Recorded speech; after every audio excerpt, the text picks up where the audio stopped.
नमस्कार, आप देख रहे हैं एनबी न्यूज और मैं हूं आपके साथ योगेश पांडे। पंजाब के मुख्यमंत्री भगवंत मान ने आज विधायकों के साथ चंडीगढ़ में बैठक की है।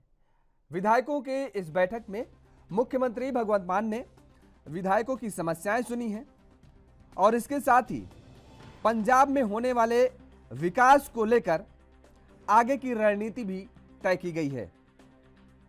पंजाब के मुख्यमंत्री भगवंत मान शपथ लेने के बाद ही लगातार एक्शन मोड में नजर आ रहे हैं, ताबड़तोड़ फैसले ले रहे हैं और पंजाब के विकास को कई सौगातें देने का काम लगातार कर रहे हैं। और आज इसी कड़ी में ये एक अहम बैठक की गई। पिछले दिनों का अगर जिक्र करें तो पंजाब के मुख्यमंत्री भगवंत मान की अध्यक्षता में एक कैबिनेट बैठक भी हुई और जिसमें 5 महत्वपूर्ण निर्णय लिए गए थे। राज्य में 26,454 पदों पर भर्तियां होंगी, ऐसा सरकार की तरफ से कहा गया, क्योंकि पंजाब में रोजगार को लेकर के लंबे समय से लगातार मांगे उठती रही हैं। बेरोजगारी का आलम पंजाब में लगातार छाया रहा है और ऐसे में चुनाव से पहले ही आम आदमी पार्टी ने यह घोषणा की थी कि पंजाब में आम आदमी पार्टी की सरकार बनने के बाद रोजगार देने का काम किया जाएगा। युवा बेरोजगार नहीं होंगे, युवाओं को रोजगार मिलेगा। और इसी कड़ी में पंजाब की भगवंत मान सरकार ने कदम उठाते हुए लगातार निर्णय लिए हैं और शायद उसी का नतीजा रहा कि पिछले दिनों हुई कैबिनेट की बैठक में यह निर्णय लिया गया कि 26,454 पदों की भर्तियां होंगी। और इसके साथ ही एक और बहुत बड़ा फैसला भगवंत मान सरकार ने लिया। एक विधायक एक पेंशन की घोषणा को मंजूरी दे दी भगवंत मान सरकार ने। दरअसल बता दें कि राज्य में कोई भी विधायक या कोई भी सांसद जब होता है, वो जितनी दफा विधायक जितनी दफा सांसद बनता है, उतनी पेंशन उस विधायक या सांसद यानी उस प्रतिनिधि को मिलती है, जितनी दफा बनेगा। और इसमें राजस्व का मुझे लगता है राज्य के राजस्व में, राजकीय कोष में एक बहुत बड़ा चूना लगता है, चूना ही कहेंगे। और इस कड़ी में पंजाब की भगवंत मान सरकार ने एक बहुत बड़ा कदम उठाया और दृढ़ निश्चयता के साथ कदम उठाते हुए एक विधायक एक पेंशन की घोषणा कर दी। पंजाब के कई विभागों में जो पद खाली पड़े हैं उनमें मैंने बताया आपको कि जिस तरीके से 26,454 पदों को भरने के लिए कैबिनेट की मंजूरी मिली ही है, और जिसमें खास तौर पर अगर जिक्र करें तो स्कूल यानी शिक्षा, स्वास्थ्य और बिजली, इन पर ज्यादा फोकस किया गया है। इन विभागों में ज्यादा नजर बनाई गई है। इन विभागों में खास तौर पर भर्तियां निकलेंगी, भर्तियां होंगी। दरअसल पंजाब में जब चुनाव हो रहे थे तो आम आदमी पार्टी ने दिल्ली मॉडल को प्रस्तुत किया था पंजाब के सामने, और यह कहा जा रहा था कि दिल्ली में जैसी स्वास्थ्य सेवाएं, स्वास्थ्य सुविधाएं, शिक्षा की व्यवस्थाएं हैं, उनको लेकर के यह कहा गया था कि पंजाब में भी वही मॉडल लागू किया जाएगा। और अब पंजाब की भगवंत मान सरकार उसी कदम पे, उसी नक्शे कदम पर आगे बढ़ रही है।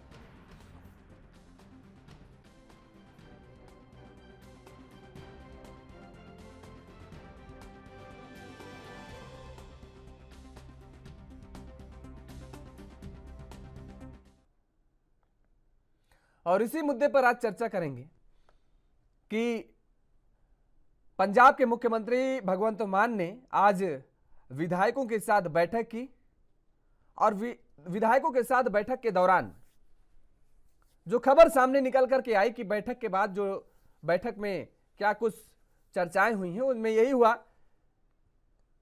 कि नगर निगम के चुनावों को लेकर के भी चर्चाएं की गई हैं और इसके साथ ही साथ विधायकों की समस्याओं को सुना गया है। और कई सारे मुद्दे रहे होंगे जिन पर चर्चाएं हुई हैं। क्या क्या मुद्दे रहे होंगे, मुझे लगता है कि आम आदमी पार्टी के नेता ही ज्यादा बेहतर तरीके से बताएंगे। हमारे साथ वो अभी जुड़ेंगे फिलहाल, तो हम उनसे पूछेंगे और जानने की कोशिश करेंगे कि किन किन मुद्दाओं पर चर्चा हुई है और क्या फैसले लिए गए हैं। फिलहाल हमारे साथ मुन्ना खान जी कांग्रेस के नेता हैं, जुड़ चुके हैं। मुन्ना खान जी, आपका बहुत बहुत स्वागत है एएनबी न्यूज को समय देने के लिए। मुन्ना खान जी, आपसे सवाल कि पंजाब में जिस तरीके से आम आदमी पार्टी ने पहले तो कब्जा जमाया और ताबड़तोड़ उसके बाद लगातार जो फैसले लिए जा रहे हैं, आम आदमी पार्टी की सरकार है, भगवंत मान की सरकार है, पंजाब में लगातार एक्शन मोड में नजर आ रहे हैं। दिल्ली में आपने देखा कि अरविंद केजरीवाल जब पहली बार चुनाव लड़कर के आए तो उसमें आपका बहुत बड़ा योगदान रहा, लेकिन दिल्ली में अरविंद केजरीवाल ने अपनी एक ऐसी पैठ बनाई, ऐसी अपनी छाप छोड़ी, आम आदमी पार्टी की छाप। उन्होंने इस्तीफा भी दिया, तमाम सारी चीजें हुई, उसके बाद चुनाव हुए, बातें सामने निकल करके आने लगी कि जो होना था हो गया, अब आम आदमी पार्टी नहीं आएगी। लेकिन इतिहास रच दिया दिल्ली में, इतिहास। इतने कम समय में इतनी नई पार्टी ने इतने दफा चुनाव लड़कर के जीतने के बाद इतिहास रचा, मुझे लगता है। अब ऐसे में पंजाब में भगवंत मान की जो सरकार है, लगातार जिस ओर कदम उठाए जा रहे हैं, क्या लगता है कि आने वाले समय में पंजाब में भी आपके सियासी रास्ते के लिए मुश्किलें खड़ी हो सकती हैं?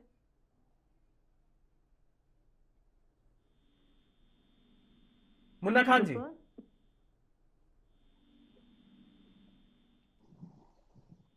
मुन्ना खान जी, आपको आवाज आ रही है? आ रही है सर, बिल्कुल आ रही है। मुन्ना खान जी, हमने दिल्ली का उदाहरण दिया कि दिल्ली में जिस तरीके से आम आदमी पार्टी ने अपने आप को एस्टेब्लिश कर लिया, वहां पर सियासी रास्ते जो थे वो बंद नजर आने लगे आपके लिए, जबकि आपके सहयोग से आम आदमी पार्टी शुरुआती दौर में जिस मुकाम पर पहुंची उसमें बड़ा सहयोग रहा आपका। तो ऐसे में क्या लगता है कि पंजाब की भगवंत मान सरकार भी जिस तरीके से ताबड़तोड़ एक्शन कर रही है, ताबड़तोड़ जो फैसले लिए जा रहे हैं, आने वाले समय में बहुत बड़ी चुनौतियां, रास्ते बंद होते नजर आ रहे हैं क्या पंजाब में भी?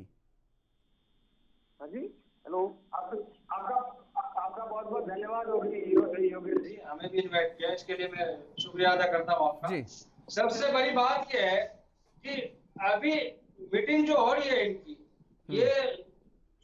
ये तो एक संविधान के तहत मीटिंग ली जा सकती है मुख्यमंत्री का जो अपने विधायक है उसके साथ। तो सवाल ये देखने वाली, मान लो जैसे नई दुल्हन की शादी हुई और बार बार किचन से बर्तनों की आवाज, खनकने की आवाज आती है, जैसे ये लगता है अभी काम करने की भरपूर कोशिश हो रही हो। तो अभी ये हनीमून के पीरियड पे अभी थोड़ा और टाइम चाहिए इनको देखने के लिए कि ये किस स्थिति में आ रहे हैं और किस स्थिति में सरकार चलाने की कोशिश करेंगे और क्या और पंजाब की जितनी भी समस्या है कितने समस्या का समाधान करेंगे, ये देखने वाली बात होगी। थोड़ा इनको समय लगेगा, अभी इस पे कुछ नहीं कहा नहीं जा सकता। लेकिन देखिए, शुरुआती दौर से जो बैटिंग की जा रही है, दिल्ली के मॉडल को प्रस्तुत करने की कोशिश की गई, बताया गया कि दिल्ली मॉडल को प्रस्तुत किया गया पंजाब में और उसको लागू करने की बात कही गई। हमने दिल्ली का जिक्र आपसे इसीलिए किया, सुन लीजिए मुन्ना खान जी, दिल्ली का जिक्र हमने इसीलिए किया क्योंकि दिल्ली में आम आदमी पार्टी की सरकार जो दावे कर रही है, वो चाहे शिक्षा को लेकर के हो, चाहे स्वास्थ्य को लेकर के हो, स्कूल को लेकर के किस तरीके से वहां पर जो फैसिलिटी दी गई, और स्वास्थ्य को लेकर के जिस तरीके से मोहल्ला क्लिनिक खोले गए। अभी पिछले दिनों भगवंत मान वहां पहुंचे भी थे, दिल्ली में अनुबंध भी हुआ है दिल्ली सरकार से शिक्षा और स्वास्थ्य को लेकर के। इन दोनों के बीच में जो अनुबंध हुआ उसको लेकर के कहा गया कि पंजाब में उतारा जाएगा ये मॉडल। दिल्ली की जनता को दिल्ली सरकार का मॉडल पसंद आया, इस बात को तो आप भी स्वीकारेंगे, तभी इतनी दफा वहां पर लगातार केजरीवाल पैठ बनाए रहे और सरकार पर वो लगातार आसीन रहे। तो ऐसे में अगर पंजाब में भी ये लगातार वही कदम उठाए जा रहे हैं, इसीलिए हम पूछ रहे हैं कि क्या वास्तव में लगता है कि आपको आने वाले समय में भ्रष्टाचार को लेकर के लगातार अभी शुरुआती दौर से जिस तरीके से एक्शन मोड में नजर आ रहे हैं, तो अगर यही हालात रहे पूरे 5 साल, तो आने वाले समय में क्या वास्तव में आपके लिए बहुत बड़ी चुनौती हो जाएगी पंजाब में फिर से अपने आप को स्टेबल कर पाना, खड़े कर पाना? मैं आपको बता दूं सर जी, योगेश जी, सबसे बड़ी बात है तो हर राज्य के मिजाज अलग हैं। दिल्ली के मिजाज अलग है, पंजाब के मिजाज अलग है, और दोनों राज्य का तुलना करना मैं समझता हूँ ये मुनासिब नहीं है। पंजाब की अलग समस्याएं हैं, दिल्ली की अलग समस्याएं हैं, एक बात। दूसरी बात, ये जो बार बार उनके विधायक द्वारा कहा जा रहा है, उनके मुख्यमंत्री द्वारा कहा जा रहा है कि दिल्ली का मॉडल पंजाब में लागू होगा, तो मैं पूछना चाहता हूँ कि दिल्ली का कौन सा ऐसा मॉडल है जो सर्वश्रेष्ठ है जिसको आप पंजाब में लागू करना चाहते हो? कौन सा ऐसा आपके कार्य है जिससे जनता बिल्कुल खुश है और उस चीज को आप पंजाब में लागू करोगे और वहाँ की जनता खुश हो जाएगी? क्या 72 स्कूल की हालत है ये आप वहाँ लागू करना चाहोगे? क्या जो स्ट्रक्चर आपका कभी एक भी काम नहीं हुआ वो लागू करना चाहोगे? जो रोडों के जो हालत जर्जर हालत है वो लागू करना चाहोगे? या आपने जो यमुना सफाई की बात कही थी तो वहाँ पे वो नदियों की सफाई की बात लागू करना चाहोगे? कौन ऐसी समस्या है जो आप उसे लागू करना चाहते हो? मैं तो इनके प्रवक्ता से पूछना चाहता हूँ कि कोई ऐसे एक कार्य बताओ जिससे मैं भी संतुष्ट हूँ, अगर पार्टियां भी संतुष्ट हो, दिल्ली की जनता भी संतुष्ट हो। एक बात आप बताओ, आज के नेशनल टीवी पे आपके न्यूज के माध्यम से मैं पूछना चाहता हूँ आम आदमी के प्रवक्ता जी से कि एक कार्य बताओ जिससे दिल्ली की जनता संतुष्ट हो। दिल्ली की जनता का जो आपने हाल किया है, जो आपने बदहाली में महंगाई, सारी समस्या है, कोई एक ऐसा कार्य नहीं है जिसे यहाँ दिल्ली की जनता गर्व से कह सके कि हाँ केजरीवाल सरकार ने ये काम बढ़िया किया है या केजरीवाल सरकार ने ये कार्य अच्छे किए हैं और यही कार्य पंजाब में लागू होने चाहिए। नहीं तो वो तो बता रहे हैं, देखिए लगातार देखने भी गए, वो कह रहे हैं कि आप आइए बताइए स्वागत करिए। दिल्ली सरकार तो लगातार इस बात को कह रही है कि अगर वो कहीं जाते हैं, किन्हीं सरकारों में जाते हैं, स्कूल का हालात देखने जायजा लेने जाते हैं तो वहां पर उन्हें जाने नहीं दिया जाता है, जबकि वो खुद ये बात कह रहे हैं कि आप आइए दिल्ली में देखिए स्कूल मॉडल को, स्वागत है, हम आपको अपने साथ दिखाएंगे। और ऐसा नहीं है कि केवल पंजाब के मुख्यमंत्री गए हैं, आपको इस बात की भी जानकारी होगी अन्य राज्यों के मुख्यमंत्री गए हैं, वो भी उन्होंने भी वहां का निरीक्षण किया, उन्होंने भी वहां को देखा। मैं कह रहा हूँ योगेश जी, मैं कह रहा हूँ ये स्कूल की हालत पे बात करते हैं तो 800 स्कूल ऐसे हैं जहाँ प्रिंसिपल नहीं है, 800 स्कूल है और इन्होंने एक स्कूल बनाया हो तो बता दे, इन्होंने 500 स्कूल बनाने के वादे किए थे, 20 फ्लाईओवर बनाने के वादे किए थे, यमुना सफाई की बात इन्होंने करी थी, जहां झुकी वही मकान देने का बात किया था। तो इस तरह से जनता को बरगलाया गया दिल्ली में। दिल्ली के अंदर कोई ऐसे कार्य नहीं हुए जो दिल्ली की जनता सर उठा के या सीना चौड़ा करके ये कह सके कि हाँ हमारे दिल्ली के मुख्यमंत्री अरविंद केजरीवाल ने ऐसे कार्य किए जो किसी दल ने या किसी दल के मुख्यमंत्री ने नहीं किए, ऐसे कोई कार्य नहीं किए। ठीक है मुन्ना खान जी चीज में नंबर 1 है विज्ञापन की सरकार। ठीक है मुन्ना खान जी, आपको रोकेंगे। जितेंद्र पाल जी हमारे साथ जुड़ गए हैं, आम आदमी पार्टी के नेता हैं, आपका भी बहुत बहुत स्वागत है। और आरबी उपाध्याय जी राजनीतिक विश्लेषक के तौर पर हमारे साथ जुड़ चुके हैं। आरबी उपाध्याय जी, आपकी भी बहुत बहुत स्वागत है। सबसे पहले पाल जी का रुख करेंगे। पाल जी, आज की जो बैठक हुई है उन बैठक में किन किन मुद्दों पर चर्चा हुई है विधायकों के साथ और क्या कुछ फैसले लिए गए हैं?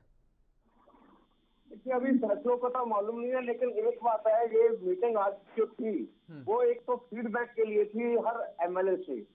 और ये मैं आपको बता दूं, ये पहली मीटिंग है, इससे पहले डिस्ट्रिक्ट वाइज मीटिंग हमारे सीएम कर रहे हैं। और उसके बाद एक विधायकों से जानकारी लेनी थी कि उनके अपने अपने एरिया में इश्यूज क्या है, जो बर्निंग इश्यूज हैं, जिनको सबसे पहले प्रायोरिटी देनी चाहिए। उसके बाद उनके अपने एरिया में फंड्स की क्या पोजीशन है, अभी तक अगर कुछ जरूरत है तो कितना प्रपोजल क्या है।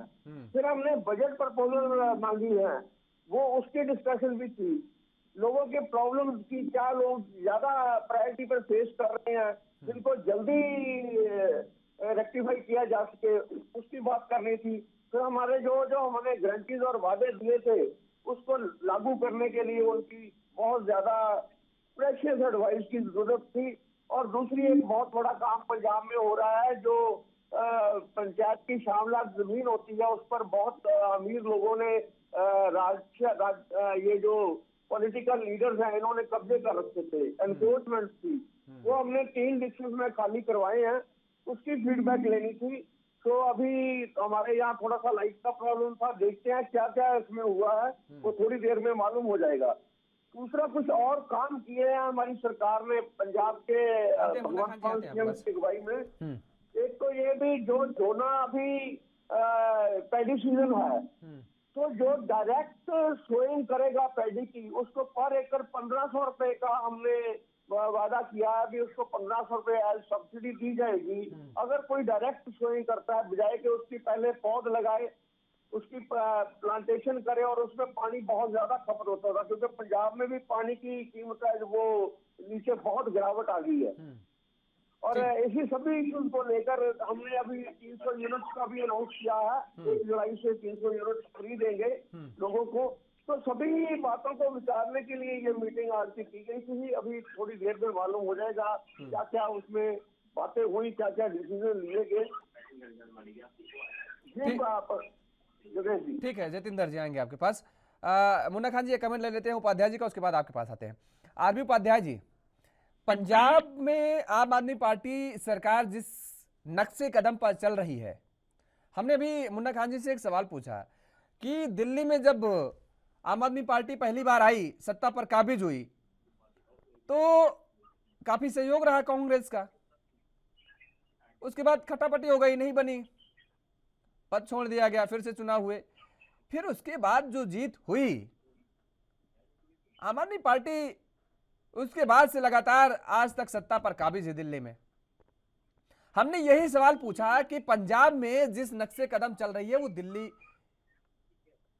को ही फॉलो कर रही है पंजाब सरकार, और ऐसे में अगर पंजाब की जनता को ये मॉडल पसंद आ गया, तब तो फिर चाहे अकाली दल हो चाहे कांग्रेस हो, इन लोगों को फिर वही हालात हो जाएंगे जैसे दिल्ली में बीजेपी और कांग्रेस के हैं। इनको तो बड़ा मुश्किल हो जाएगा पंजाब में अपने आप को सर्वाइव कर पाना।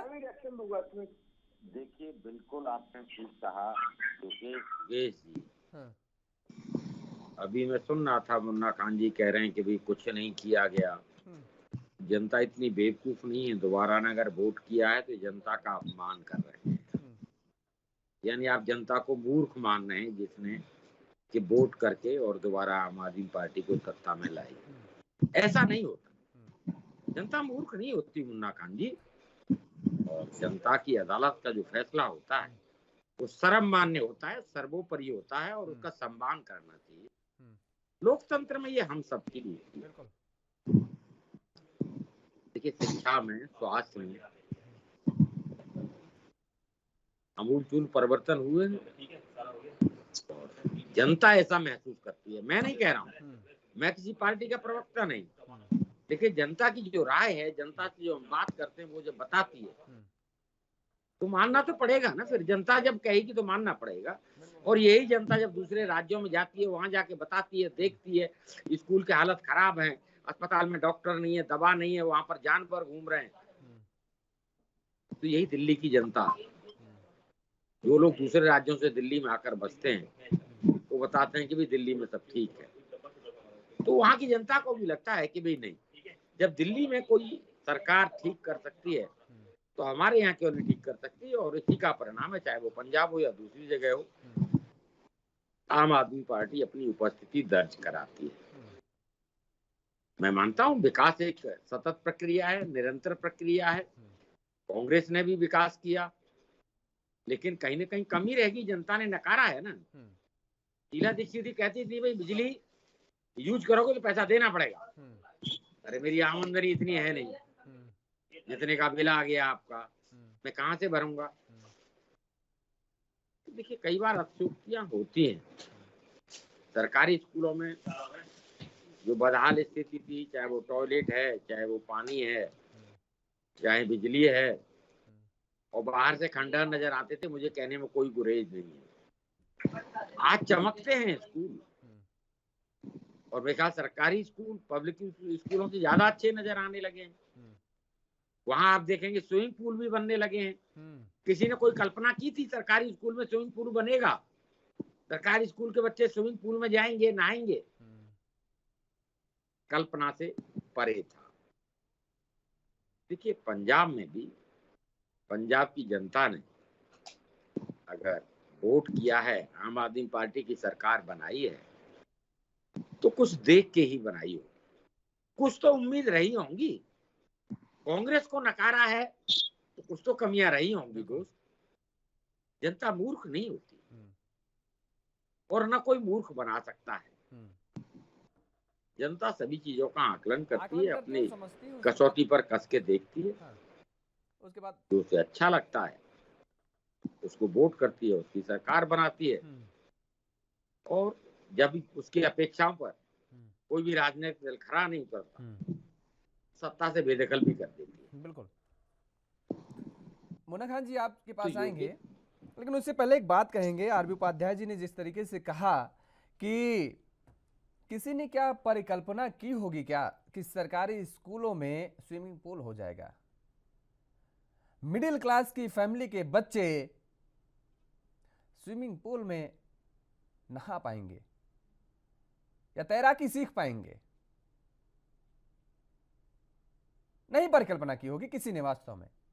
और आज का माहौल ऐसा है, मुन्ना खान जी बिल्कुल जमीनी स्तर की बात मैं बता रहा हूं, और मुझे लगता है आरबी उपाध्याय जी समझ रहे होंगे, इस बात को समझेंगे। आज का जब हमारा बच्चा पढ़ने जाता है स्कूल में, 4th में 5th में किसी भी क्लास में हो, सरकारी या प्राइवेट, अगर हमसे जरा सा भी अपर फैमिली कोई है, उसका बच्चा उसी स्कूल में पढ़ता है और उसके बाद उसकी मित्रता हो गई, तो आज तो टेक्नोलॉजी का जमाना है, अब तो ऑनलाइन अभी तक क्लासेस भी चल रही थी, बच्चे तुरंत मोबाइल ले देते हैं गेम खेलने के लिए, तमाम सारी चीजें होती है, व्हाट्सएप वगैरह सब तुरंत चलाते हैं। वो क्या होता है कि जो ठीक ठाक फैमिली से बच्चा होता है थोड़ा सा, वो अपने घर की फोटो खींच के भेजेगा, अपने मम्मी पापा के साथ घूमते हुए फोटो खींच के भेजेगा, और उसके बाद कार की फोटो खींच, तमाम सारी चीजें ऐसी हैं जो भाई वो उसकी फैमिली अफोर्ड कर सकती है। लेकिन वही जो इसके साथ उसने मित्रता कर रखी है, उसकी फैमिली उन चीजों को अफोर्ड नहीं कर सकती है, वो रेस्टोरेंट में जाकर के खाना नहीं खा सकती है, तो उस फैमिली के उस बच्चे का कहीं ना कहीं मोरल डाउन होता है। वो भी सोचता है कि हम भी जाएं। वो जब स्कूल अगले दिन जाता है बच्चा, तो नजर नहीं मिला पाता है उस बच्चे के सामने। 1 दिन 2 दिन 4 दिन प्रक्रिया चलेगी, लेकिन ये अनवरत जारी रहती है बच्चों के अंदर। बच्चों का कोई ऐसा नहीं है कि द्वेष भावना से वो फोटो भेजते हो, कुछ करते हो, ये एक दिखाने का उनका होता है कि आज हम यहां गए, आज हम मम्मी पापा के साथ यहां पर घूमने गए, हमने यहां पर आज डिनर किया, हमने आज यहां पर लंच किया, हमारे पास ये है, हम स्विमिंग पूल में गए अपने पेरेंट्स के साथ। तो अब वो मिडिल क्लास के फैमिली या लोअर क्लास की फैमिली भी इस बात को चाहती है कि सरकारी स्कूलों में ये सारी सुविधाएं अगर स्विमिंग पूल की मिल रही है, जो बच्चे उनकी चाहते हैं कि स्विमिंग पूल में वो तैराकी सीख सके, बाहर उतना पैसा वो नहीं अफोर्ड कर सकते हैं कि 500 रुपए 2 घंटे के दें और वो अपने बच्चों को स्विमिंग पूल में तैराकी सिखवाएं, तो वो चाहते हैं कि ऐसी सरकार आए कि जो कि उन सुविधाओं को हमारे बच्चों को दे। तो इसमें मुझे नहीं लगता कि कहीं गलत हो रहा है। मुन्ना खान जी आप बोलिए और अपनी बात भी करिए जो आप कहना चाह रहे थे। अभी जो स्कूल के हालात है, मैं उपाध्याय जी के बात से सहमत हूँ। जनता सर्वोपरि है, जनता को मूर्ख समझने की हिमाकत हल्की नहीं करेगा और कोई सियासी दल नहीं करता, ये बात तो बिल्कुल कटु सत्य है। लेकिन सवाल ये है कि आप जो स्कूल के बाहर रोजी स्कूल में स्विमिंग पूल बनेगा, मैं स्वागत करता हूँ, अच्छी बात है, बननी चाहिए। नहीं, केवल स्विमिंग पूल ही नहीं, ये एक उन्होंने उदाहरण दिया तो उसका उदाहरण हमने एग्जांपल दे दिया। स्विमिंग पूल के साथ सारी सुविधाएं, बिल्डिंग अच्छी हो, बच्चों के खेलने का कैंपस अच्छा हो, पार्क अच्छा हो, सारी व्यवस्थाएं हो। हमारे सवाल का जी बोलिए, नहीं बोलिए, आप ही को बोल रहे हैं, आप ही को मौका दे रहे हैं, आप बोलिए बोलिए आप। मैं कह रहा हूँ राजनीतिक विश्लेषण से ज्यादा हमें उपाध्याय जी तो आम आदमी पार्टी के प्रवक्ता लग रहे। इन्होंने ये नहीं कहा कि 40 बच्चे की कैपेसिटी है क्लास के अंदर और 70, 75, 80 बच्चे पढ़ रहे। स्कूल बनाने की सख्त आवश्यकता थी, स्कूल क्यों नहीं बने? हॉस्पिटल, मैं यही कह रहा हूँ, आप पूरी बोल लेते हैं, पूरी बोल लेते, हाँ बोलने दो बातें पूरी बात। बोलिए बोलिए, आप बोलिए। हमारा पूरा हो जाए एक बार, फिर आप बताना। तो ये बातें, ये तो नहीं कि उपाध्याय जी इसके माइंड से अलग बात है या उनको जानकारी नहीं, ऐसी बात नहीं है। आप दवाई मेडिसिन के हालत देखो कितने बदतर है। इनके वादे थे मीठे पानी हर जगह हर गांव पहुंचाने का, उनका क्या हुआ? काम हुआ क्या? नहीं हुआ। दूसरी चीज, जहां झुकी वही मकान बनना था, ये काम हुआ क्या? नहीं हुआ। 3 बार मुख्यमंत्री बने अरविंद केजरीवाल जी, 3 बार उन्होंने घोषणा की यमुना की सफाई करूंगा, यमुना की सफाई होगी। यमुना की सफाई हो गई क्या? तो मैं ये सारी चीजें कहता हूँ, बातों से नहीं होता, विज्ञापन से नहीं होता। विज्ञापन की सरकार है, विज्ञापन की जगह काम भी दिखने चाहिए। और सवाल रहा जनता का, तो जनता सर्वोपरि है। अगर आज हमें नकारा है तो कल एक्सेप्ट करेगी। हमने पीछे 15 साल कांग्रेस पार्टी ने राज किया और विकास करके दिखाया है। शीला दीक्षित के नेतृत्व में सरकार चली कांग्रेस की, जो विश्व में विख्यात है। तो कोई आज एक स्कूल बनाए हुए हमारे स्कूल में स्विमिंग पूल बना करके क्रेडिट लेने की कोशिश ना करे। क्रेडिट तब ले जब 40 बच्चे जिस कमरे के अंदर पढ़ रहे, वहां 70 बच्चे की वो पढ़ाई हो रही है, तो कैपेसिटी से डबल है। तो उसके जगह स्कूल बनने थे। कितने स्कूल बना दिया आम आदमी पार्टी ने, कितने फ्लाईओवर बना दिए, कितने हॉस्पिटल बना दिए। 500 स्कूल के वादे थे, एक भी बना क्या? 20 हॉस्पिटल के वादे थे, एक भी बना क्या? अरे कांग्रेस के बने हुए हॉस्पिटल को चमका दो, कांग्रेस के बने हुए स्कूल को चमका दो, उसे श्रेय नहीं मिलता। आप अलग से करके दिखाओ, उसमें आप अपनी ताकत दिखाओ, तो समझ में आती है कि कर्ज का श्रेय लेना अच्छी बात नहीं है। प्रचार की सरकार है, विज्ञापन की सरकार है, विज्ञापन तक ही सीमित है। ठीक है, आपने मुन्ना खान जी बात अच्छी कही है। आपके बातों पर सवाल मैं नहीं उठा रहा हूं, आपकी बात को मैं समर्थन कर रहा हूं कि नई चीजों का विकास होना चाहिए, नई बिल्डिंगें बननी चाहिए। लेकिन यहां पर एक बात और मैं जोड़ूंगा, उसके बाद जतिंदर पाल जी से कमेंट ले लूं, जवाब ले लूं। उपाध्याय जी, मुझे लगता है फिर नहीं, क्योंकि एक आरोप मुन्ना खान जी तुरंत लगा देंगे कि आम आदमी पार्टी के जवाब आप दे रहे हैं। पार्टी का प्रवक्ता कोई प्रवक्ता, मेरे ख्याल से मुन्ना खान जी सरकारी स्कूल में गए नहीं। हाँ। सरकारी स्कूल में जाके देखिए, मन प्रसन्न होगा। आपने कभी ये प्रपोजल भी नहीं रखा था कि सरकारी स्कूल में स्विमिंग पूल बनना चाहिए, तो नहीं रखा था। वही टूटी हुई बैंक सुन लें, सच कड़ुआ लगता है, सच कड़ुआ लगता है। मुन्ना खान जी सुन लें, स्कूल में जाइए, महसूस करिए, महसूस करिए, जिसके बच्चे पढ़ते सरकारी स्कूल में। सुनेंगे सुनेंगे सर, सुनेंगे। सुन रहा हूं। नया स्कूल बनाने के लिए जमीन चाहिए और जमीन सेंटर देता है। जमीन जो डीडीए है वो देगा। और मुन्ना खान जी उपाध्याय जी, आप दोनों ने मेहमानों को यहीं पर रोकेंगे। दरअसल वक्त हो चला एक छोटे से ब्रेक का। ब्रेक के बाद फौरन हाजिर होते हैं और चर्चा को आगे बढ़ाएंगे।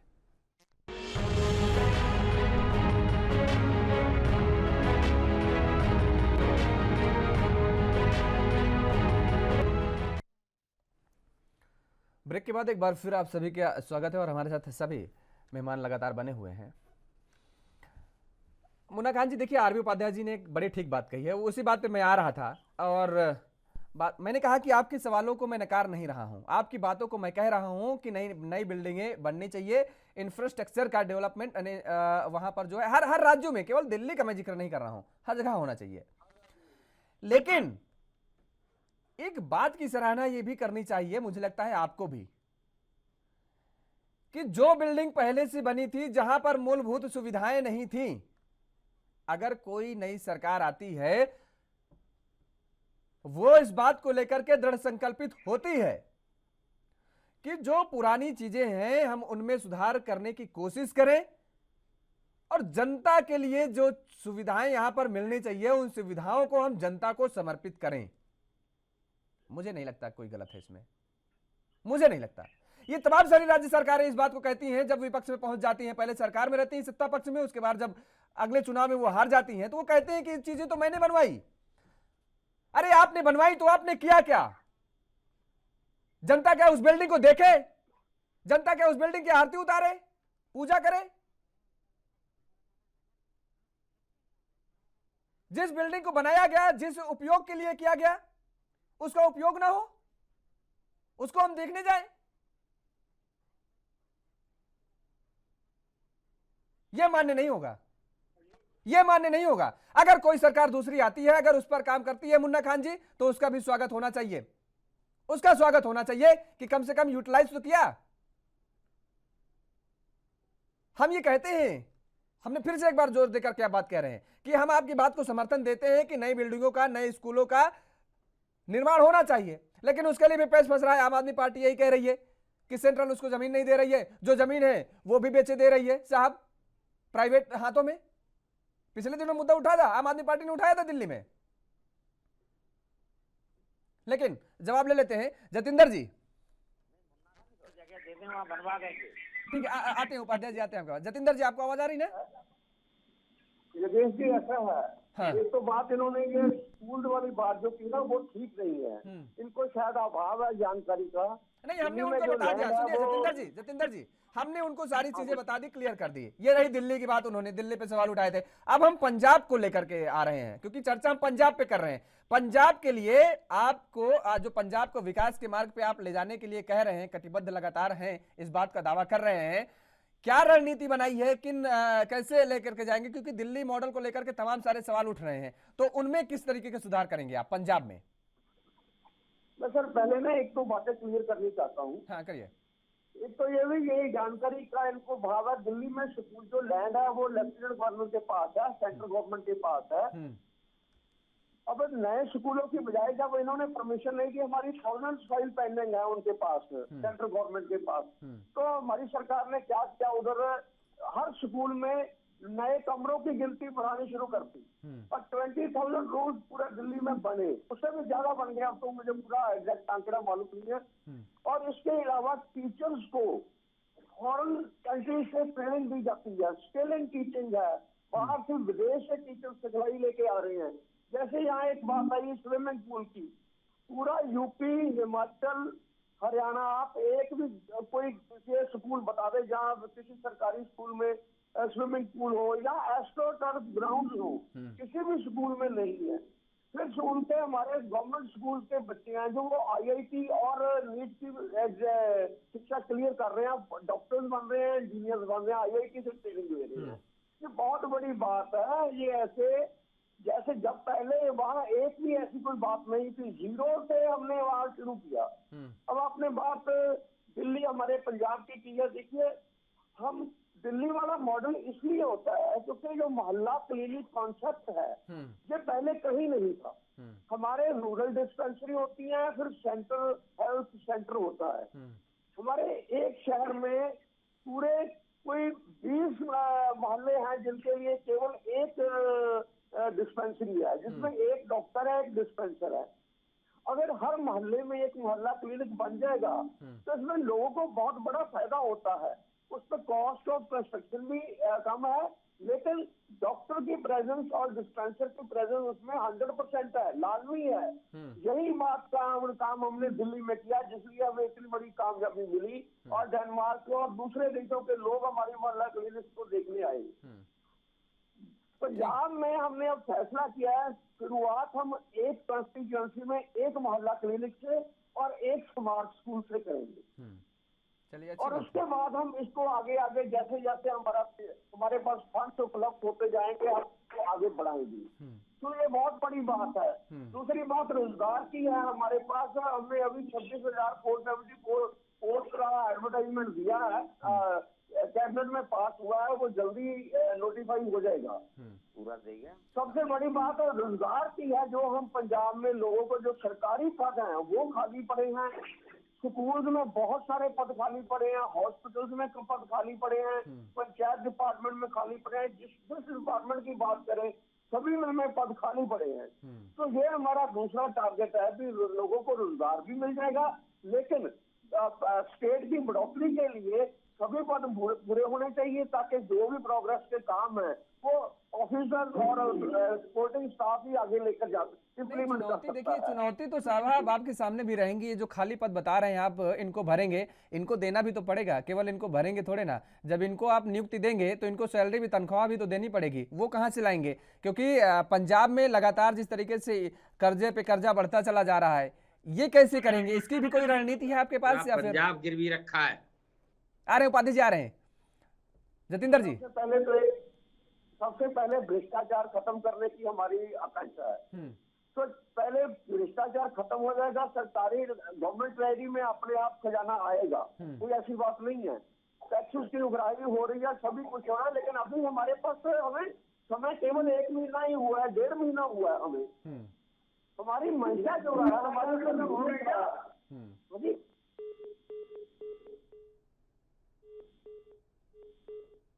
अच्छा जी, अच्छा चलिए, जतिंदर जी का शायद संपर्क नहीं हो पा रहा, कट गया है। आते हैं उपाध्याय जी। चुनौती है देखिए पंजाब सरकार के बेस, हालांकि वो ठीक कह रहे हैं कि अभी 1.5 महीने हुए हैं उनको, और मंशा अगर साफ है तो आने वाले समय में भी वो इसी रास्ते पर चलेंगे। मुझे लगता है अगर इसी रास्ते पर चलेंगे तब तो ठीक है। अब आने, क्योंकि भविष्य तो कहा नहीं जा सकता है, किसी ने देखा नहीं है। देखते हैं कैसे चलाती है पंजाब सरकार और पंजाब को कैसे विकास के पथ पर ले जाती है। लेकिन आपको क्या लगता है मोटा मोटी तौर पर कि वास्तव में इन सब चीज़ों को जमीनी स्तर पर, धरातल पर उतारना चुनौती तो है ना उपाध्याय जी? नहीं, भ्रष्टाचार, उपाध्याय जी आवाज आ रही है तेजेंद्र आपको? पाल जी, आपने भ्रष्टाचार खत्म करने की बात की, तो आप ये भी साफ करो ना किस चीज में भ्रष्टाचार थी, किस चीज में लोग इन्वॉल्व थे, वो पहले भ्रष्टाचार की बात क्लियर करो आप। ठीक है उपाध्याय जी, आवाज आ रही है आपको?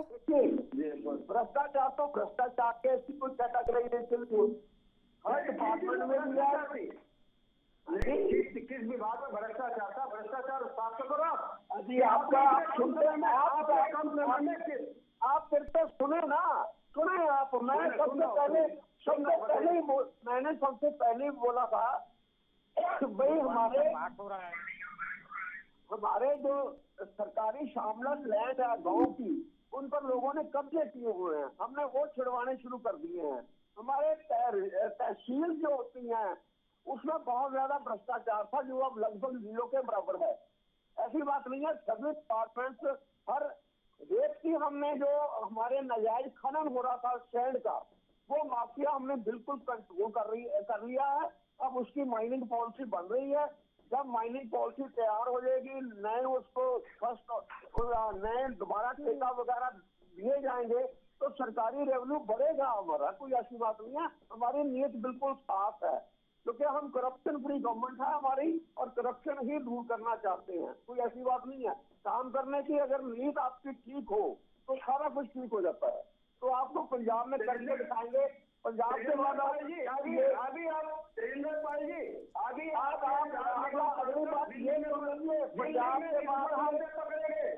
पंजाब के बाद हम हिमाचल प्रदेश में आ रहे हैं, ये आज मैं आपको बता दूं। अब हिमाचल प्रदेश में भी आप पूरे हिंदुस्तान में हो, लेकिन काम तो दिखाओ। अरे आप अगर हमारा काम ना होता, अगर काम ना होता हमारा तो। अच्छा ठीक है जतिंदर जी रुकिए, जतिंदर जी और मुन्ना जी रुकिए, दोनों लोग रुकिए, दोनों लोग को रोकेंगे। आरबी जी आपको आवाज आ रही है? आ रही है। हाँ आरबी जी, जिस तरीके से मैंने कहा कि ये जो दावे किए जा रहे हैं अच्छी बात है, आने वाले समय में विकास के पथ पर पंजाब को पंजाब सरकार ले जाए, लेकिन क्या इन चीज़ों को धरातल पर उतारने के लिए वास्तव में बहुत बड़ी चुनौतियों का सामना नहीं करना पड़ेगा पंजाब सरकार को? देखिए, दिल्ली में और पंजाब में बहुत बड़ा फर्क है। दिल्ली में रेवेन्यू जनरेट होता है, पैसा काफी आता है करों से, और आप देखेंगे कि पंजाब ऑलरेडी कर्ज में डूबा हुआ है। उसके बाद इतनी सारी लोक लुभावन घोषणाएं हो चुकी हैं, तो कहां से रेवेन्यू जनरेट होगा, किस तरह कैलकुलेट किया है, वो तो आम आदमी पार्टी ही बता सकती है। लेकिन ये बात बिल्कुल हकीकत है कि भी दिल्ली और पंजाब में फर्क है। अब मान लीजिए वहां जब पैसा ही नहीं है तो आप प्रोग्रेस करेंगे कैसे, चीजों को बदलेंगे कैसे? दिल्ली में पैसा था तो अस्पताल बदले गए या सरकारी स्कूलों की हालत बदली गई, और जब जेब में पैसा नहीं होता है तो कोई भी घर का मुखिया हो वो घर को बहुत ज्यादा न चमका पाता है न बहुत आगे ले जा पाता है। और भ्रष्टाचार और राजनीति एक दूसरे के पूरक हैं। मेरा मानना ऐसा है कि बिना भ्रष्टाचार के कहां से करोड़ों रुपए आते हैं जो इलेक्शन में खर्च करती हैं पॉलिटिकल पार्टियां, आरटीआई के दायरे में नहीं आती हैं, और तो और सोर्स नहीं बताएंगी भी चंदा कहां से आया। तो विडंबनाएं बहुत सारी हैं और सभी पॉलिटिकल पार्टियां फिर एक हो जाती हैं। योगेश, मैंने देखा अपनी सैलरी भत्ते बढ़ाने हो या फिर आरटीआई के दायरे में नहीं आना, सब पॉलिटिकल पार्टियां एक हो जाती हैं।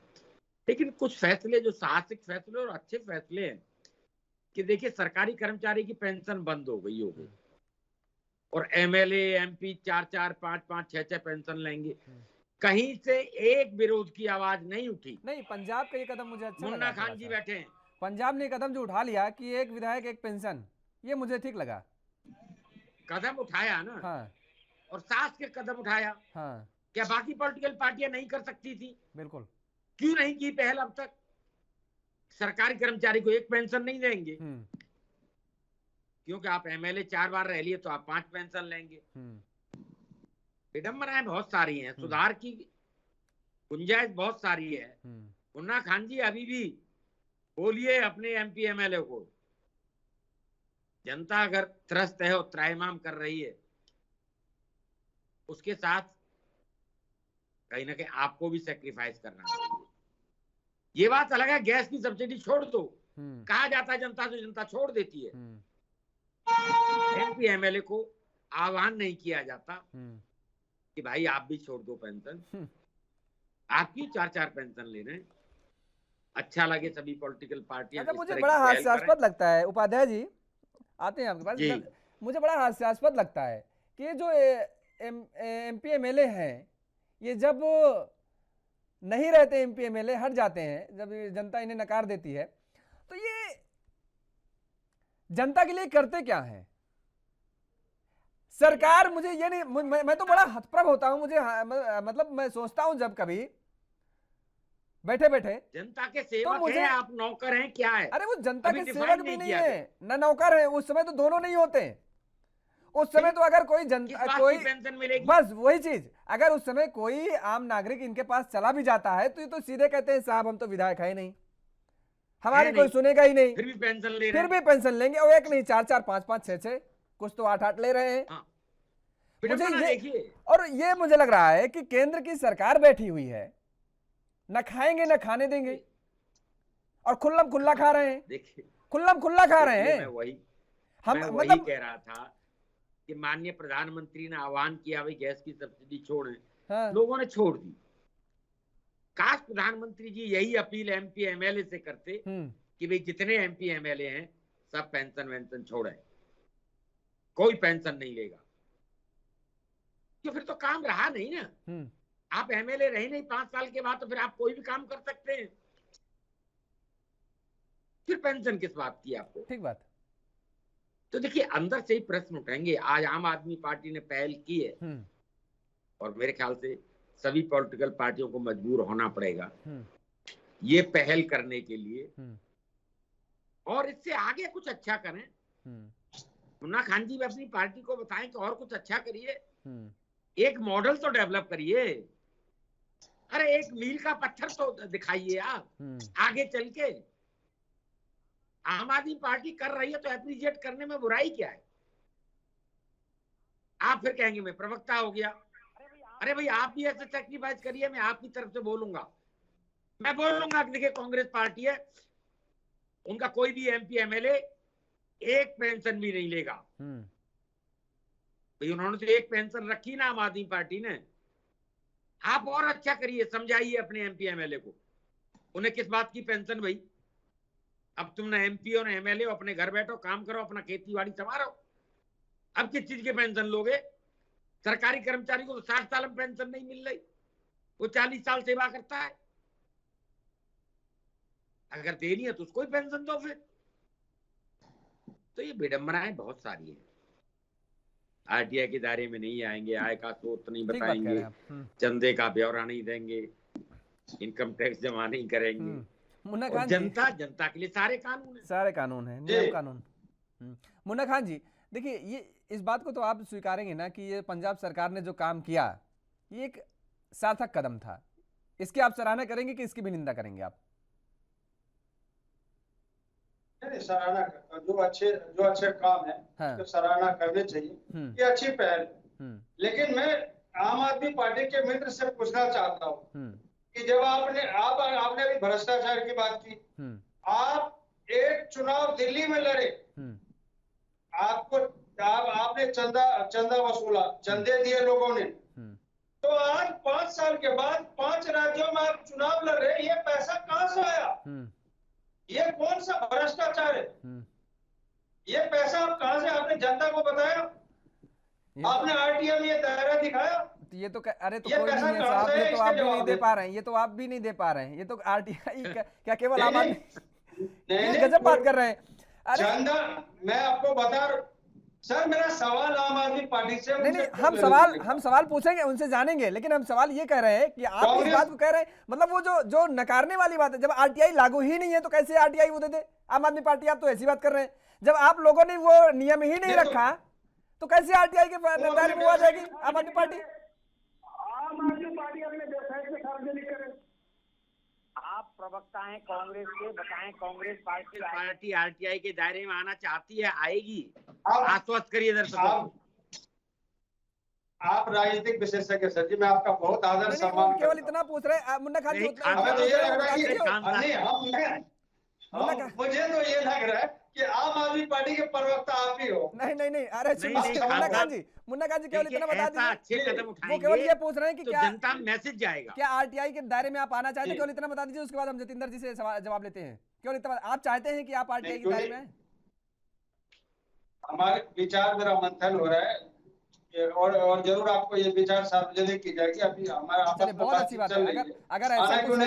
अगर ऐसा कुछ है तो हम उसका स्वागत करेंगे। जतिंदर जी, हम स्वागत करेंगे। जतिंदर जी, ऐसा ही है सर। आपने हमेशा इस बात को लेकर के स्वर उठाए हैं, आवाज उठाए हैं कि भ्रष्टाचार हो रहा है, विरोध हो रहा है। ठीक है भाई, आरटीआई के दायरे में नहीं आ रहे, ये हमारा कर्तव्य बनता है, हमारी निष्पक्षता बनती है कि हम जनता के सामने कहां से आय के क्या स्रोत हैं और कहां से हमारी पार्टी में कौन फंड आ रहा है। अगर हम इतना दावा कर रहे हैं तो ये तो हम प्रस्तुत कर सकते हैं जनता के सामने कि भाई आरटीआई, बिना आरटीआई मांगे हम आपको दे रहे हैं, लीजिए साहब, हमने यहां से इतना पैसा कलेक्शन किया और यहां पर इतना खर्च किया, ब्यौरा दे दीजिए। कांग्रेस कह रहे हैं। योगेश जी, ये मेरे पास तो जवाब है, लेकिन इनके पास जवाब नहीं है इसका, क्योंकि हमारा तो पहले आप अपनी जवाब दे दे, पहले आप अपना जवाब दे यार, आप सुनिया कीजिए मुन्ना खान जी, सुन रहा हूँ, डाइवर्स हो जाती है। देखिए, हमारा नेट पे सारा कुछ क्लियर है, हमारी इनकम और एक्सपेंडिचर कितना है, सारा कुछ हमारा नेट पे है। और एक बात मैं इसमें ऐड करता हूँ, इनके किसी भी एमएलए का नाम ले दीजिए, मैं लेता हूँ भगवंत मान का नाम, उसकी पिछले 5 साल पहले की इनकम देख लीजिए, और इस बार जो उन्होंने रिटर्न भरी है इलेक्शन लड़ने के लिए, उसमें उनकी इनकम कम है, 25 लाख से भी ज्यादा कम है। और इनके किसी भी एमएलए की आप देखेंगे तो उसको आपकी करोड़ों में मिलेगी। पंजाब में इनके एमएलए ऐसे हैं जो 250-250 करोड़ रुपए जिनकी इनकम है, और 5 साल पहले 5 करोड़ थी इनकी। ये पोजीशन है इनकी। ये प्रेसिडेंट क्या बात करते हैं, हर बात में बीच में बोलना, ऐसी बात नहीं है। ईमानदार ऑनेस्ट पॉलिटिक्स होनी चाहिए। ठीक है, जिस बात पे किंतु परंतु करना जरूर करना चाहिए। देखिए, हमारी पहले दिल्ली की बात करते हैं, पहली बार 67 आउट ऑफ 70, तीसरी बार 62 आउट ऑफ 70, पंजाब में 92 आउट ऑफ 170। और अब मैं आपको बता दूं, आज के 5 साल बाद ये ऐसे ही रहेगा, और आप खुद बोलेंगे भी हाँ ठीक है, आम आदमी पार्टी ने काम किया है। मैं दिल्ली में गया था इलेक्शन पीरियड में, इस बार 2020 वाली में, वहाँ हमने लोगों को एक ही बात बोली है, अभी अगर पिछले 5 सालों वाला हमारा काम पसंद है तो हमें वोट डाल दीजिए, वरना नहीं डालें। तो काम बोलता है हमारा। आप ऐसा करें, 10 स्कूल यूपी के ले लें, 10 हमारे दिल्ली के ले लें, उनको कंपेयर कर लें। कोई 10 बढ़िया से बढ़िया यूपी के स्कूल ले लो और हमारे कोई भी 10 चुन लो आप अपनी मर्जी से। अरे आप उसमें राजस्थान MCD के- बताते, यूपी तो कोई है भी नहीं। मुन्ना खान जी बैठे हैं, राजस्थान बताते, तब तो वहां चलते भी बीजेपी के प्रवक्ता हमारे साथ। ले ले राजस्थान के 10 स्कूल ले लें, हमारे कोई भी 10 ले लो, एनी 10, आपको फर्क मालूम पड़ जाएगा। आप राजस्थान मध्य प्रदेश की बात कर लो, वहाँ देख लो, कहीं भी देख लो।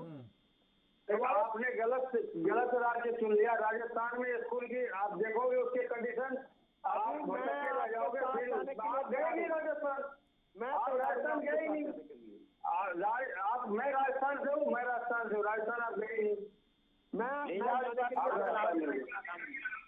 इनको राजस्थान घुमा के लाओ। अच्छा, ये मुन्ना खान जी ये पूछ रहे हैं, जतिंदर जी ने अभी इससे पहले वाला जब जवाब दे रहे थे तो उस दौरान पूछ रहे थे कि कोई भी ऐसा राज्य बता दीजिए जहां सरकारी स्कूल में स्विमिंग पूल है क्या राजस्थान में कोई ऐसा? सर जी, मैं कह रहा हूँ राजस्थान में ऐसा नहीं है। ये केजरीवाल जी, इनका स्वागत करता हूँ मैं। जो काम अच्छे हैं उसे मानने चाहिए, उसमें कोई किंतु परंतु अच्छी बात ही है। चलो, इसके लिए काम अच्छे में आप कह रहे हैं कि आप प्रवक्ता हो गए आम आदमी पार्टी के, आप खुद मान रहे हैं, हमने बोल दिया तो आप प्रवक्ता हो गए आम आदमी पार्टी के। मैं कह रहा हूँ जो काम सराहनीय है वो बताना चाहिए। जनता के हित में जो बेहतर है वो होने चाहिए, लेकिन जनता के हित में ये भी बेहतर है कि 40 बच्चे की जगह आप 70 बच्चे एक एक कमरे में पढ़ा रहे हो, ये तो ठीक नहीं है। 500 स्कूल बनाने के बाद मैं आपको बता रहा हूँ सर पूरी बात। आप तेजेंद्र पाल जी, अभी आप कह रहे थे आप बहुत बोलते हो, मैं समझता हूँ आप भी ज्यादा बोलते हो। आप हमारी बात पूरी होने तो दो। मैं ये कह रहा हूँ कि आपने 500 स्कूल बनाने के वादे किए, कितने बने? जब जरूरत नहीं थी तो फिर केजरीवाल ने क्यों कहा 500 स्कूल बनेंगे? एक चीज, दूसरी चीज, 20 हॉस्पिटल बनने थे, कितने बन गए? हर डिस्ट्रिक्ट लेवल पे एक अच्छा सा हॉस्पिटल बनना था, आपने कितने बना दिए? महामारी के दौरान 2020 के अंदर कोरोना काल में लोग परेशान हुए, अगर आप डिस्ट्रिक्ट लेवल पे एक हॉस्पिटल अच्छे से बनाए होते तो आज इतनी परेशानियां नहीं आई। मेरे कहने का मतलब है जनता से जो आप वादा किए हो कम से कम उस पर उतरने की कोशिश करो आप। मेरा ये कहना है, आपने जो किया, जनता ने आपको चुना, काम तो आपको करने पड़ेगा। मुन्ना खान जी, हर मोहल्ले में अस्पताल खोल दिया, हर मोहल्ले में डॉक्टर भेज दिया। शराब के ठेके खुल गए, हर मोहल्ले में शराब के ठेके खुल गए, मोहल्ला क्लिनिक खोल दिया। 1000 मोहल्ला क्लिनिक खोलने के बाद से 213 खोले, जिसमें 103 अस्पताल में काउंट कर लो उन्हें।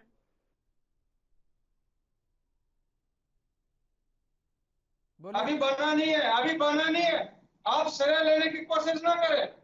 बना नहीं है, अभी बना नहीं है। वो कांग्रेस का प्रोजेक्ट था, उसको भी ये श्रेय लेंगे, वो भी ये श्रेय लेंगे, कांग्रेस के प्रोजेक्ट को भी श्रेय लेंगे। चलिए ठीक है, नहीं श्रेय कोई किसी का नहीं ले पाएगा। देखिए मुन्ना खान जी, जनता बहुत समझदार है, सब देखती है। हमने कहा ना कि हाथ आपने ही पकड़वाया था, कुर्सी तक आपने ही पहुंचवाया था। हमने कहा कि कुर्सी तक आपने ही पहुंचवाया था, लेकिन कुर्सी पर ऐसा फेविकोल लगाया आम आदमी पार्टी ने कि आप उठा ना पाए फिर दोबारा। और अब धीरे धीरे देखिए, इतने कम समय में दिन प्रतिदिन आम आदमी पार्टी विस्तार करती चली जा रही है। और आप अपनी पार्टी के देखिए, मतलब ये मंथन करने वाली चीजें हैं, चिंतन करने वाली चीजें हैं। आप स्वतः करिए, कहां पर आप मात खा रहे हैं, नहीं कहां पर आप मात खा रहे हैं, और क्या वजह है कि जनता के बीच में आप उन बातों को लेकर के जा नहीं पा रहे हैं। यदि आप कह रहे हैं कि हम जा रहे हैं, तो क्या वजह है कि जनता को आप उन बातों को समझा नहीं पा रहे हैं? दो चीजें हैं, या तो आप जा नहीं रहे जनता के बीच में, और जा रहे हैं तो जनता को समझा नहीं पा रहे हैं। तब आज कांग्रेस की ये हालत हो गई है, तब स्थिति हो गई है। और आम आदमी पार्टी अभी कितने दिन हुए हैं आए हुए, कितने दिन हुए हैं आए हुए, और आज लगातार विस्तार करती चली जा रही है। देखिए गुजरात में, मतलब आपका जहां जहां विस्तार आम आदमी पार्टी का हो रहा है, वो आपका पलायन कर रही है, नुकसान भाजपा का नहीं कर रही वो, ये समझ लीजिए मुन्ना खान जी। और आप भी मंथन करिए, और आप, मुझे लगता है कि आप अपने पार्टी के नेताओं को सलाह दीजिए कि जनता के हित में जो कदम है उनको उठाइए, बिना लाग लपेट के। जी भी क्या करें, जनता आपको पसंद करेगी, सिरहाने पे बैठाएगी आपको जनता, इसलिए कह रहे हैं। फिलहाल समय के अभाव के चलते आप तीनों मेहमानों के यहीं पर जोड़ेंगे, और तीनों मेहमानों का हमारे साथ समय देने के लिए बहुत बहुत शुक्रिया।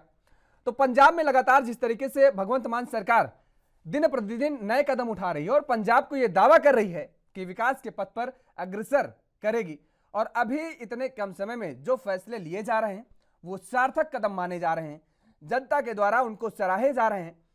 उम्मीद करती है जनता कि आने वाले समय में भी ऐसे कदम उठाए जाएंगे और पंजाब को नित नए आयाम तक, नित नए ऊंचाइयों तक पहुंचाने का काम ये भगवंत मान सरकार करेगी। और फिलहाल इस चर्चा में मेरे साथ इतना ही। देश और दुनिया की तमाम खबरों के लिए आप देखते रहिए ANB न्यूज। नमस्कार।